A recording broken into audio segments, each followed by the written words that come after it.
আসসালামু আলাইকুম ওয়া রাহমাতুল্লাহি ওয়া বারাকাতুহু। কেমন আছেন সবাই? আশা করি ভালো আছেন।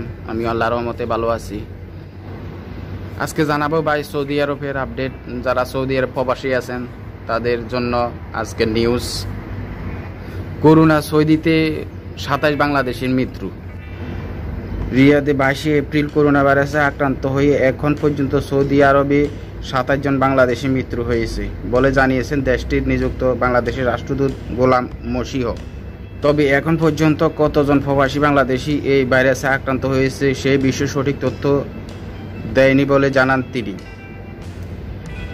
গোলাম মসিহ বলেন, কতজন বাংলাদেশি করোনা ভাইরাসে আক্রান্ত হয়েছে সেটা সৌদি কর্তৃপক্ষ জানায়নি, তবে আমরা জানার চেষ্টা করেছি। তিনি বলেন, করোনা নিহত সব বাংলাদেশি এখনও দাফন সম্পূর্ণ হয়নি, তবে সৌদি মাটিতে তাদের দাফন করা হবে, কারণ বর্তমানে প্রেক্ষাপটে মরদেহ দেশে নেওয়া সম্ভব না। তাছাড়া সৌদি কর্তৃপক্ষের যথাসম্ভবে মরদেহ দাফন করে থাকে। করোনা ভাইরাসে আক্রান্ত হয়ে দেশটিতে প্রথম বাংলাদেশি মারা যান গত 24 মার্চ।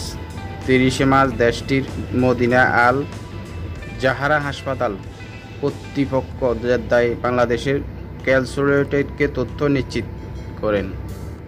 ওয়ার্ল্ড মিটারের তথ্য মতে সৌদি আরবের এখন পর্যন্ত করোনা ভাইরাস মোট 11,631 জন আক্রান্ত হয়েছেন।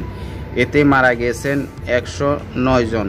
আক্রান্তদের মধ্যে সুস্থ হয়ে 1,640 জন ফিরে গেছেন। তো বন্ধুরা, এই ছিল আমার 22 এপ্রিলের আপডেট সৌদি আরবের। তো বন্ধুরা যে যেখানে আছেন ভালো থাকেন, সুস্থ থাকেন।